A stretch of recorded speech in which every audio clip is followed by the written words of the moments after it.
Suara dengung bunyi dalam hidung, suara bunyi dalam mulut ialah suara mat, suara rungga mulut, makhraj muqaddarah. Dalam Quran yang paling panjang sekali iaitu ni harakat. Bunyi dalam rungga mulut. Kalau salah tukar dua ni dia panggil tukar makhraj.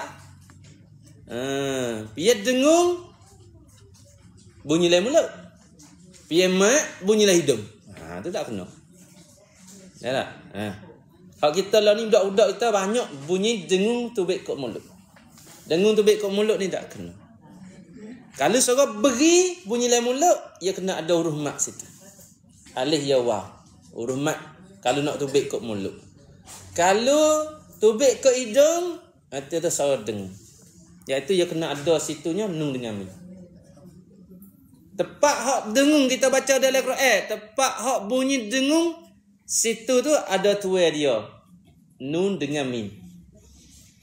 Kalau bunyi beri panjang, situ ada tuai dia alif ya waw. Lain pada tu tak ada. Suara makhraj muqaddarah dua. Iaitu dengung, suara sifat bagi nun dengan mim. Jangan goyak makhraj nun makhraj mim. Kalau kita ngajar ke nah. Amun duk goyak suara dengung ni nun dengan mim. Bukan. Suara dengung nun dengan mim. Suara dengung lah. Makhraj ke apa? Makhraj suara dengung. Tapi makhraj suara dengung ni sifat bagi nun dengan mim. Kita tak kena gaduh goyak nun dengan mim. Tak apa kalau kita ngajar orang. Goyak tu suara dengung betul-betul. Lepas tu suara dalam mulut, rungga mulut, suara beri dalam mulut, suara alif ya waw. Huruf mat dia panggil. Aksar siang yaw, huruf suara panjang. Mat ni makna suara panjang. Alif ya waw hak bahasa suara panjang, orang panggil alif ya waw maddiyah. Alif ya waw mati. Alif ya waw mati. Nama-nama tu bahasa Arab tu payah saja tu. Kalau kita dak rasa dengar payah. Kita nak goyak wi mudahnya alif ya waw mati.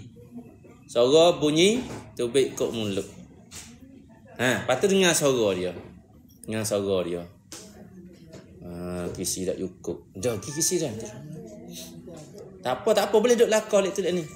Pas sebelah tak apa.